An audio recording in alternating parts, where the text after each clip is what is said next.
Hello everyone, आप सभी का स्वागत है। हमारे अक्सर आसपास कई लोग ऐसे होते हैं जो किसी ना किसी एग्ज़ाम की तैयारी कर रहे होते हैं। हमने भी तैयारी की है, आप लोग भी तैयारी कर रहे होंगे या फिर आपका कोई अपना, आपका भाई हो सकता है, बहन हो सकती है या अगर आप माँ-बाप हैं तो आपका ही कोई बच्चा हो सकता है। और ये तैयारी किसी भी एग्ज़ाम की हो सकती है, चाहे वो आईएएस हो या आपका एसएससी का एग्ज़ाम हो, बैंकिंग का एग्ज़ाम हो, रेलवे का एग्ज़ाम हो या कोई भी गवर्नमेंट एग्ज़ाम या किसी बड़े एजुकेशनल इंस्टीट्यूशन में एडमिशन वाला एग्ज़ाम हो, जैसे कि आईआईटी, नीट का एग्ज़ाम।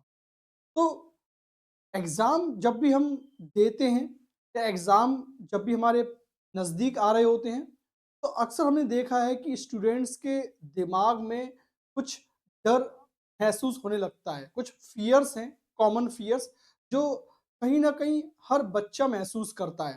चाहे वो आने वाले समय का टॉपर हो, चाहे एक सामान्य सा बच्चा। और जो फ़ियर है, जो डर है, वो एक नेचुरल है। बट कुछ ज़्यादा ही डरना या ओवर एंग्जायटी होना, ये डिज़ास्टर है। ये कहीं न कहीं हमारे हेल्थ पर, हमारी पढ़ाई पर असर डालता है।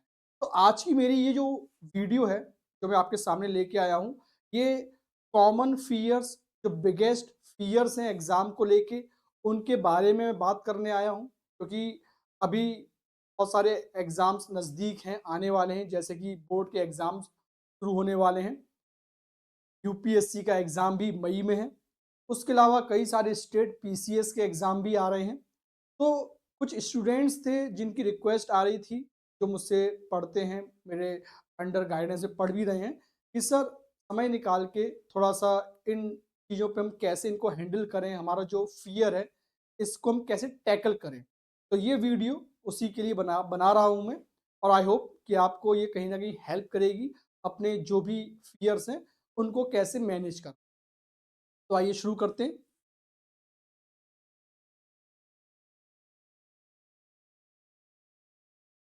तो हम बात कर रहे हैं फ़ियर्स की, इसमें सबसे कॉमन फ़ियर कौन-सा है आपका?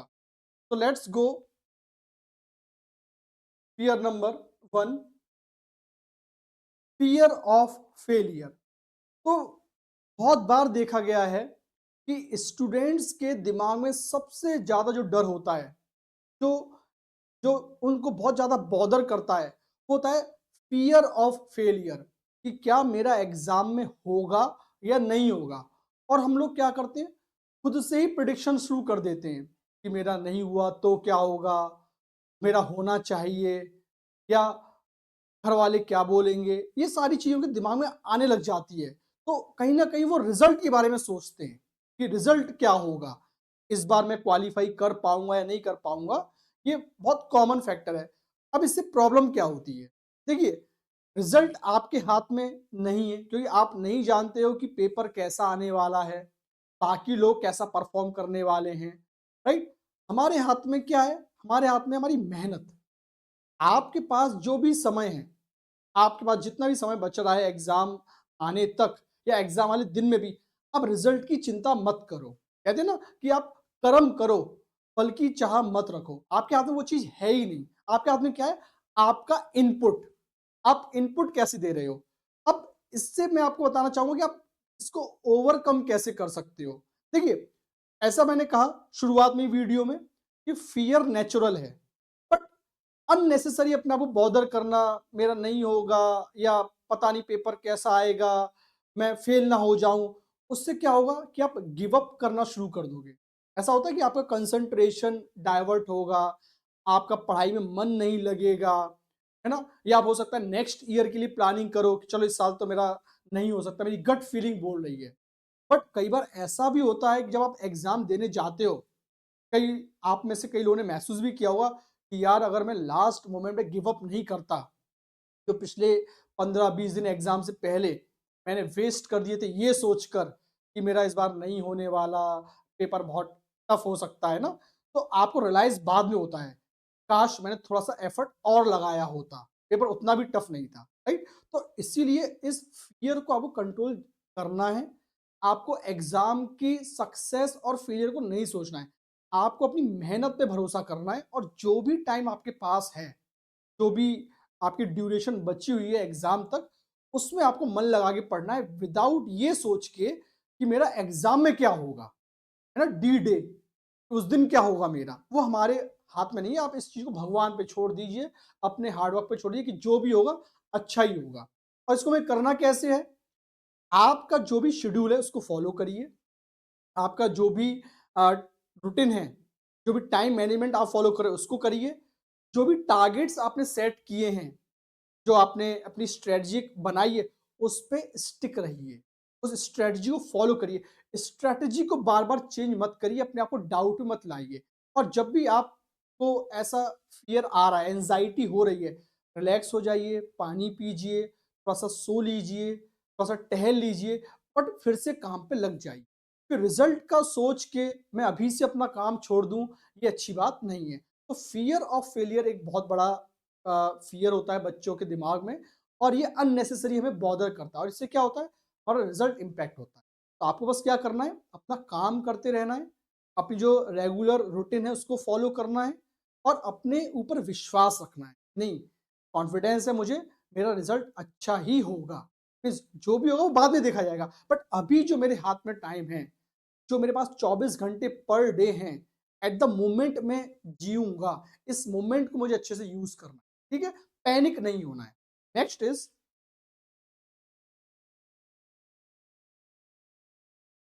Inadequate preparation.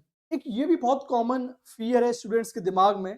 अक्सर होता है कि आप पढ़ रहे होते हो, आप टेस्ट सीरीज लगाते हो, आप रिवीजन करते हो, आप बुक्स को फॉलो करते हो, एक स्ट्रेटजी फॉलो करते हो, फिर भी कहीं ना कहीं जैसे जैसे आपका एग्जाम नजदीक आता है, आपको एक और डर सताता है, क्या मैंने एनफ पढ़ाई की है, क्या इतने से मेरा हो जाएगा।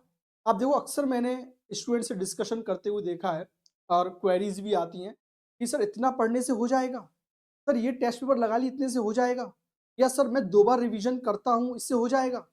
देखिए, सबसे पहले तो आपको एग्जाम की डिमांड पता होनी चाहिए। इसका सॉल्यूशन क्या है कि मैं कितना पढ़ूं जिससे मेरा हो जाएगा। तो पहली चीज आपका सिलेबस, आपको पता होना चाहिए कि मेरा सिलेबस कवर है या नहीं, या कितना परसेंट कवर है। और एक जनरली हमने देखा है कि कोई भी आप बड़ा एग्जाम देखते हो, इनफैक्ट यूपीएससी भी, तो टॉपर के मार्क्स 50 to 60% की रेंज में आते हैं। It means you need not to cover entire thing in a perfect manner.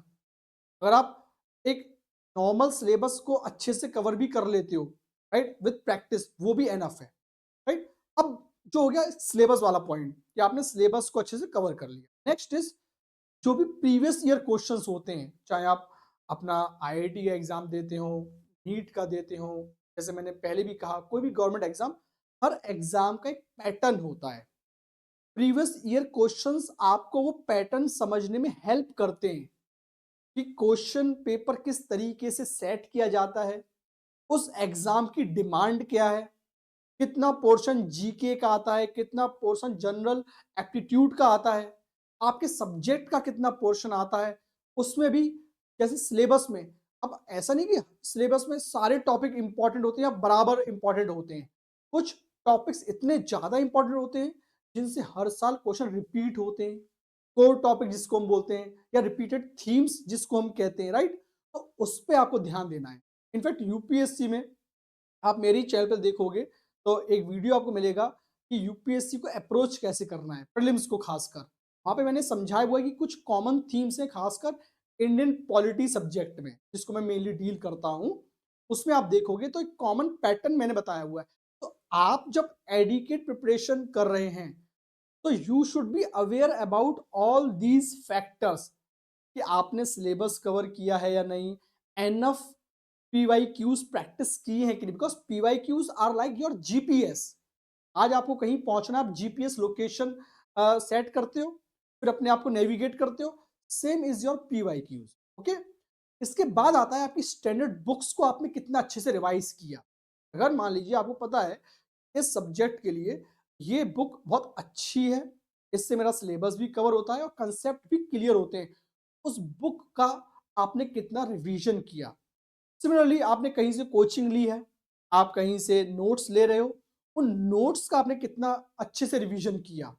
तो अगर आप इन सारी चीज़ों पे अच्छे से वर्क करते हो कि सर हमने पीवाईक्यूज़ को अच्छे से पढ़ा है, सर हमने रिवीजन अच्छे से किया है, जो भी स्टैंडर्ड बुक्स हैं एग्ज़ाम की हमारी, जो भी हमारे नोट्स हैं, कोई भी अच्छी फैकल्टी के या आपके कॉलेज के, मान लीजिए कई बार कॉलेज में भी वो सब्जेक्ट आपका पढ़ाया हुआ होता है, जिससे आपने ग्रेजुएशन किया होता है, तो आप उनका एनफ रिवीजन करिए कि आपको कहीं कोई कन्फ्यूज़न ना रहे। उसके बाद फिर आप बारी आती है प्रैक्टिस पेपर्स की, टेस्ट सीरीज़ की। अब टेस्ट सीरीज में भी कई बार बच्चे क्वेश्चन पूछते हैं, सर कितने टेस्ट पेपर लगाएं? देखिए, टेस्ट पेपर का मकसद होता है कि आपको एनफ प्रैक्टिस करवाना, आप अपनी गलतियों को सुधार सकें, आपको ये पता चल सके कि क्या मुझे एक पर्टिकुलर सब्जेक्ट अच्छे से तैयार हुआ या नहीं, क्या मेरी प्रैक्टिस है, मैं टाइम से उसको सॉल्व कर पा रहा हूं, क्या मेरा सिलेबस कवर है। अगर आपको मान लीजिए 10, 20, 30, 40 टेस्ट पेपर लगा के आपको लग रहा है कि मेरी स्पीड अच्छी है, मेरी एक्यूरेसी अच्छी है और मैंने सिलेबस भी कवर कर लिया है, कि अब मुझसे कैसा भी सवाल आप पूछिए, घुमा के पूछिए, डायरेक्ट पूछिए, फैक्चुअल पूछिए, I am ready to test myself in any condition, it means your preparation is enough. Clear है? ठीक है, तो इससे आपको आइडिया लगता है कि कितनी एडिकेट प्रिपरेशन होनी चाहिए। अननेसेसरी अपने आप को क्वेश्चन करना कि पेपर तो बहुत लगा लिया, पता नहीं ये इससे होगा नहीं होगा, तो you should do adequate practice.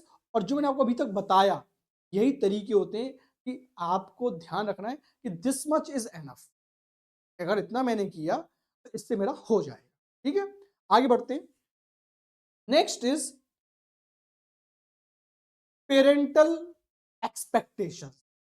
जो थर्ड मोस्ट कॉमन फियर हमने देखा है जो स्टूडेंट्स के दिमाग में होता है, पेरेंट्स वाला फैक्टर, कि मेरे घर वाले ये बोलते हैं, या मेरे मॉम एंड डैड की मेरे से ये एक्सपेक्टेशन है कि मेरा फर्स्ट अटेम्प्ट में यूपीएससी निकल जाए, मैं फर्स्ट अटेम्प्ट में ही आईएएस बन जाऊं।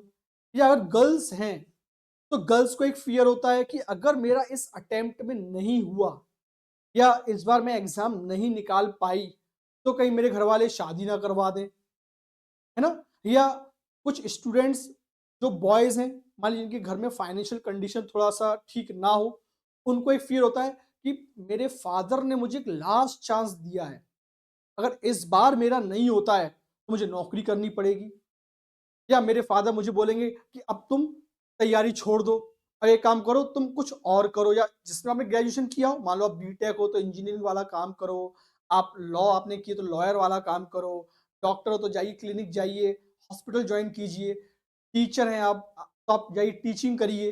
तो कहीं ना कहीं आपको जो पेरेंट्स का प्रेशर है वो बॉदर करता है।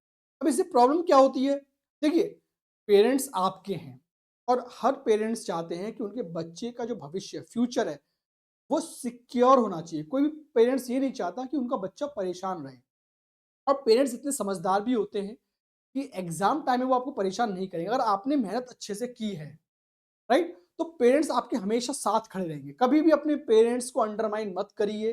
वो आपसे बड़े हैं, उनको आपसे एक्सपीरियंस ज़्यादा है और वो आपसे प्यार करते हैं, तो वो आपका कभी बुरा नहीं चाहेंगे। हो सकता है उनका बताने का तरीका आपको पसंद ना आए, हो सकता है कि वो आपको जो भी बताना चाह रहे हैं वो आपको भले के लिए है, उसको नेगेटिव भी नहीं लेना है। और at the same time the point which I am making here is you should not take all these things at the time of examination। जब आपका एग्जाम है तब इस सबको भूल जाइए कि मम्मी क्या सोचेंगी, पापा क्या सोचेंगे। आप अपने रिजल्ट पे फोकस रखिए। यहाँ पे मैं एक बहुत अच्छा एग्जांपल लेना चाहूंगा आपके सामने, एम एस धोनी मूवी का। आप सबने देखा होगा M S Dhoni movie, right, Sushant Singh Rajput जिसमें थे। तो आप देखो कि धोनी के जो फादर थे वो क्या चाहते थे, धोनी को रेलवे की नौकरी मिल चुकी है और धोनी रेलवे की नौकरी ही करें, है ना, कहाँ ये क्रिकेट विकेट खेलने पे लगे हुए हैं। बट धोनी को अपने को भरोसा था, तो विदाउट केयरिंग कि पेरेंट्स क्या सोच रहे हैं, पेरेंट्स क्या कर रहे हैं, Dhoni prepared for the this cricket academy, उन्होंने अच्छा क्रिकेट खेला और देखिए बाद में उन्होंने अपने सपने को जिया। और वही पेरेंट्स बाद में क्या कर रहे हैं, उनको उसी एक्टिविटी पे, उसी क्रिकेट पे प्राउड फील कर रहे हैं कि भाई एमएस धोनी ने हमारा गर्व से मीन्स हमारा सीना चौड़ा कर दिया, आज हम बहुत अच्छा महसूस कर रहे हैं। तो पॉइंट इज कि कई बार ऐसा होता है कि अप्स एंड डाउन्स भी आते हैं एग्जामिनेशन में, देखिए सक्सेस फेलियर चलता रहता है, but you should not take all these things at the time of examination. आपका एक ही ऑब्जेक्टिव होना चाहिए कि मुझे बस एग्जाम में फोकस। और मान लीजिए पेरेंट्स आपसे कुछ कहते भी हैं, कहाँ फंस गए यार तुम, क्या ये यूपीएससी तैयारी कर रहे हो ना, या क्या आप ये एग्जाम दे रहे हो ना, एक अनार 100 बीमार वाली कहावत, आप उसको बहुत ज्यादा दिल पे मत लो, उस मोमेंट में आर्गुमेंट मत करो, सीधे बोल दीजिए कि ठीक है मॉम एंड डैड, मैं आपकी बात भी से सहमत हूँ, ठीक है मैं अपना भी ट्राई कर रहा हूँ, इसके बाद देखते हैं। और आप अपना 100% दीजिए। आप 100% देंगे, जैसा मैंने कहा, आपके पेरेंट्स कहीं ना कहीं आपको सपोर्ट जरूर करें। ठीक है, तो इसके लिए इसका सॉल्यूशन क्या है कि आप अपनी पढ़ाई पे ध्यान रखिए, पेरेंट्स से आर्ग्यूमेंट मत करिए, उससे आप भी अपसेट रहोगे, पेरेंट्स भी सोचेंगे कि हमारा बच्चा हमारी बात नहीं मान रहा है। तो आप उसको हैंडल करो मैच्योर तरीके, ठीक है, बिकॉज कुछ चीजें होती है जो आप देख रहे हो कि आप वो कंटेंडर हो जो मैदान में फाइट करेगा, है ना, तो आपको अपने ऊपर भरोसा होना चाहिए और बस करते रहो। चलो रिजल्ट तक मैं इन सब चीजों का प्रेशर नहीं लेता, because this is the test of your mental strength, कि आपकी मेंटल स्ट्रेंथ कितनी है। ठीक है, तो इसका ध्यान रखिएगा। Next problem is forgetting important information. तो ये भी बहुत बड़ा फैक्टर है। अभी भी मुझे कई स्टूडेंट्स मेरे टेलीग्राम चैनल पर, इवन पर्सनली भी कमेंट करते रहते हैं या पूछते भी रहते हैं फ़ोन करके कि सर पढ़ तो बहुत लिया है, हमने ये वाली बुक भी पढ़ ली, हमने मार्केट में वो मटेरियल मिल रहा था वो भी पढ़ लिया, नेट से भी डाउनलोड करके कुछ हमने पढ़ लिया, बट सर एक बात बताइए, इनको याद कैसे करें सर? क्या मुझे एग्ज़ाम में याद आएगा? कि सर हम पढ़ते हैं, लगता तो है याद है, लेकिन जब रिकॉल करते हैं याद ही नहीं आता। तो आप देखते हो हिस्ट्री ज्योग्राफी से, खासकर बच्चे सोचते हैं ना कि हिस्ट्री ज्योग्राफी बड़ी बेवफा, रात को रटो सुबह सफा, है ना, इसे कॉमन चलता है बच्चों में कि कितना भी पढ़ लो हम भूल जाते हैं। तो क्या एग्ज़ाम में याद आएगा कि जो आपने पूरे साल भर पढ़ा है, अब आप जब उसका रिवीजन कर रहे हो, जब एग्जाम नजदीक आ रहा है, तो क्या मेरा दिमाग उस दिन चलेगा? तो ये डर भी हमें पैनिक करता है, और कहीं ना कहीं आप अपना कॉन्फिडेंस लूज कर रहे होते हो। कहीं ना कहीं आपको लगता है कि यार इतना पढ़ूं ना पढ़ूं, गिव अप करने का मन करता है। बट रिमेंबर, ये डर बहुत नेचुरल है, कॉमन है, based on my own experience as well as the experience of my students who qualified the exams in the past few years. I am telling you this thing कि आपको exam में सब कुछ याद आता है। आपको लगेगा कि यार कहीं से कोई मेरे माइंड में कहीं से इंफॉर्मेशन आ रही है और पेन चलता जा रहा है और इंफॉर्मेशन निकलती जा रही है। ये ऐसा नेचुरल है। आपने जो मेहनत से पढ़ा वो बैक ऑफ द माइंड आपके स्टोर हो रहा है। अपने ऊपर फेथ रखिए, अपनी मेमोरी पे ध्यान रखिए। ऐसा नहीं कि अरे कोई लोग ऐसे मजाक में कहते हैं अरे काजू बादाम खाओ, पिस्ता खाओ, खाना चाहिए, ड्राई फ्रूट खाना चाहिए, आपकी मेमोरी अच्छी होती है। बट आप रिलैक्स होकर पढ़ते हो, चीज़ों को समझ समझ के पढ़ते हो, वो आपको लॉन्ग टर्म याद रहती है। तो इसलिए परेशान नहीं होना है, राइट। और याद रखने का तरीका क्या है? बेस्ट रिवीजन, प्रैक्टिस, और थोड़ा थोड़ा रिलैक्स होके पढ़ना है। अगर आप योगा कर सकते हैं योगा करिए, टहलिए। जब आपका पढ़ाई का मन नहीं कर रहा है तो स्ट्रेस लेके मत पढ़िए, क्योंकि हमें याद कब नहीं होती कोई चीज, जब हम उसको ऊपर ऊपर से पढ़ते हैं, हम उसको मन लगा के नहीं पढ़ते या समझते नहीं है, रटने की कोशिश करते हैं। देखिए, हर कोई रट्टू तोता नहीं हो, राइट। तो इसका ध्यान रखना कि समझ के पढ़िए, स्मॉल स्मॉल चंक में पढ़िए। कि मान लीजिए आपने 1 घंटा पढ़ाई की, 10 मिनट का ब्रेक ले लिया, पानी पी लिया, राइट, थोड़ा सा आप रिलैक्स हो गए, अपना हेड डाउन करके लेट गए। या आप अपने ऐसे आवर्स में कुछ टफ चीज़ें ले सकते हो जो आपकी मेमोरी बहुत शार्प हो या बहुत फ्रेश हो, जैसे early hours of the morning, या जब भी आप फ्रेश होते हैं उस समय, जो भी आपका पीक आवर है पढ़ने का। हर किसी किसी की अपनी एक पढ़ने की साइकिल होती है। कोई सुबह उठ के अच्छे से पढ़ता है, कोई रात में लेट अच्छा पढ़ता है। It depends on you, right. But अच्छे से पढ़ना है और रिवीजन बार बार करना है। देखिए, कोई इंसान कितना भी हो, राइट, आपको रिवीजन करना ही पड़ेगा, भूलते सब हैं। कोई ऐसा नहीं है कि जिसकी जो मेमोरी है वो आइंस्टीन या कहते हैं स्वामी विवेकानंद लेवल की है, नहीं। वो सब प्रैक्टिस, मेडिटेशन, कंसंट्रेशन, एक्सरसाइज से ही होता है। तो आपको बहुत ज़्यादा इन चीज़ों का ट्रबल नहीं लेना है, बस जितना मैंने कहा उतना ध्यान रखना है, राइट? नेक्स्ट फ़ियर इज़, जो लास्ट हम डिस्कस करने वाले सबसे इम्पोर्टेंट भी है और सबसे इंटरेस्टिंग भी है, वो है आपका पीयर प्रेशर, है ना? या कंपैरिज़न। तो एक आपने सुना भी होगा, बहुत कॉमन एक कहावत, एक वाक्य है कि दुनिया का सबसे बड़ा रोग क्या कहेंगे लोग, है ना? तो आप देखो, यहाँ पे एक मैंने इमेज भी आपको दिखाई हुई है कि आपसे कोई कहेगा गो ऑन, कोई बोलेगा नहीं नहीं ऐसा मत करो, कोई कहेगा डू इट, यही तुम्हारा समय है, कोई बोलेगा मैं ऐसा चाहता हूं तुम ये करो। अब वो कोई भी हो सकता है, you have to do this, तुम्हें मेरे लिए काम करना होगा, है ना? कोई ऐसा इमोशनली कोई आपका हो सकता है फ्रेंड, क्लोज फ्रेंड हो, है ना? वो बोलेगा मेरे लिए तुमको ये करना पड़ेगा, right? Come on, you can do it. तो द पॉइंट इज कि आपके आसपास दो तरह की चीजें होती है, पॉजिटिव एक negative, and lot of noise surrounds you. आपके आसपास बहुत सारा नॉइज, में किसको बोल रहा हूं? जो अनवारंटेड चीजें हैं, जो मुझे नहीं चाहिए, है ना? मुझे चाहिए वो जो पॉजिटिव, कि हाँ चलो इसमें से कुछ मेरे फ्रेंड्स हैं जो मोटिवेट कर रहे हैं कि नहीं यार आप अच्छा पढ़ रहे हो, आपका पक्का होगा और आप बहुत सही जा रहे हो, मैंने आपको देखा है पिछले 2-3 महीने से आप लगातार अच्छे से पढ़ रहे हो, दिखते भी नहीं हो फालतू घूमते हुए, कहीं फालतू किसी से बात करते हुए, और आजकल आप मतलब बहुत सीरियस भी हो गए हो, है ना? आप प्रॉपर टेस्ट दे रहे हो। I have seen you very closely that you are moving slowly slowly towards your goal, and I am sure you will achieve your goal, है ना? तो इस तरह से आप, ये हो गया पॉजिटिव। एक क्या होता है, एक ऐसा फ्रेंड आ गया आपका जिसकी खुद भी तैयारी नहीं है, जो खुद भी सीरियस नहीं है, वो आपके पास आएगा, ठीक है? और आपके रूम पे आके या आपसे फ़ोन करके बोलेगा, "यार ये कहाँ फँस गए यार, हमें आईएएस फालतू मज़े-मज़े में आईएएस की तैयारी करने आ गए, अरे एसएससी करना चाहिए।" या एसएससी वाला पर्सन बोलेगा, "अरे यार कांस्टेबल की जॉब भी थी, वो करना चाहिए था।" या रेलवे की जॉब अच्छी थी यार, सुना है रेलवे में बहुत पर्क्स मिलते हैं। तो means they will keep shifting your goal, shifting their गोल, और वो कहीं न कहीं आपको भी डाइल्यूट करेंगे, आपको डाइवर्ट करेंगे, राइट? तो उसका भी आपको एंग्ज़ायटी शुरू हो जाएगी। या आप ऐसा भी देखोगे, यार मेरे साथ वाले का हो गया। आप देखो, एक और जो बहुत कॉमन फिनोमेना है, जो एक ह्यूमन नेचर भी है, कि हमें अपने फेलियर से ज़्यादा तकलीफ नहीं होती, हमें अपने दुःख से ज़्यादा दुःख नहीं है, हमें दूसरे के सुख से ज़्यादा दुःख है, होता है ना? तो वो एक बहुत बड़ी प्रॉब्लम है कि अगर मान लो कोई, अरे इसका हो गया और मेरा नहीं हुआ तो, या ये क्या बोलेगा, ये कितना पढ़ रहा है, आजकल तो दिखता भी नहीं है यार, अरे ये तो बहुत ज़्यादा पढ़ाकू दिख रहा है ना। आप देखो कई बार ऐसा होता है, आप चाय की दुकान पे किसी से मिलते हो फ़ोन पे, ठीक है, और कोई चीज़ बढ़ा-चढ़ा के बता देता है, अच्छा लक्ष्मीकांत पढ़ दी मैंने, अच्छा एनसीईआरटी पूरी खत्म कर दी, और आप प्रेशर में आ जाओगे, अरे यार बहुत पढ़ रहा है, टेस्ट सीरीज 100 टेस्ट पेपर लगा लिए मैंने, 10,000 क्वेश्चन लगा लिए मैंने, अब आप प्रेशर में, क्या मैं तो कुछ लगाया ही नहीं।